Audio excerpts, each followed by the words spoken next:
Well, of course, one general secret was that divorce was not as easy and acceptable as it is now. But I think that's a very minimal reason.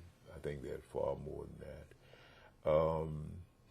I think the feeling of devotion, man to woman, woman to man, was stronger back in my generation. And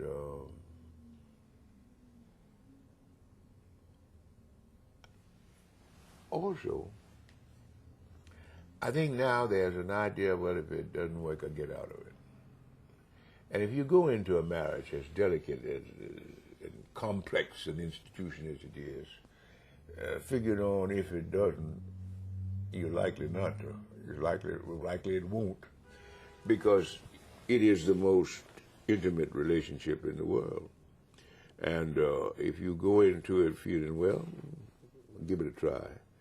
You know, if you commit yourself to it, that's different. Yeah. And I understand that I read someplace that you and your wife Laura would made an agreement that you would never go to bed angry with each other. Sure. And that you would always say, both of you would say, "I'm sorry." Yeah, that's right.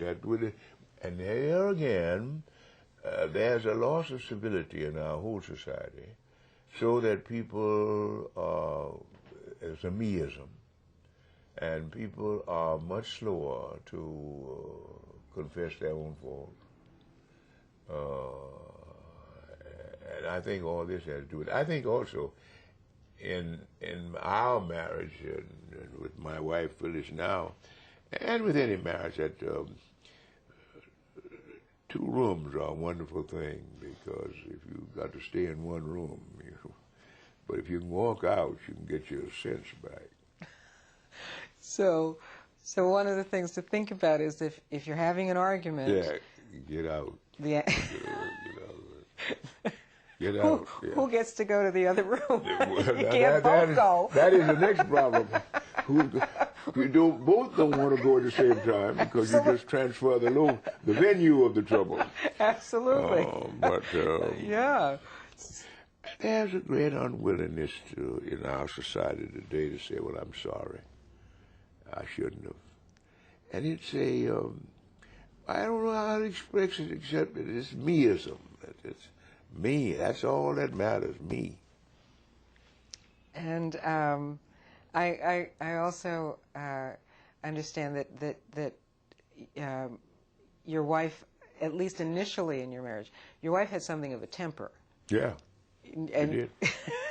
She did. And that you used to, that every now and then you try to play a little joke on her, and one stage you pulled a chair out from her? Yes, I would never do that again. I still, 50 years ago, 60 years ago, I still wince inside of me. But I didn't have any sisters. And I didn't mean any harm, and boys would do that. God. But she looked at me so. I tell you this, I never, after that, even thought. My God. It's clearly part of working out a long-term relationship, and recognizing what works and what doesn't work. And it's the kind of thing, I suppose, that you can share in terms of advice to younger people about how to make their relationships work. And with this wife, love's a powerful thing, and if you want for the person more than you want for yourself, you got it made.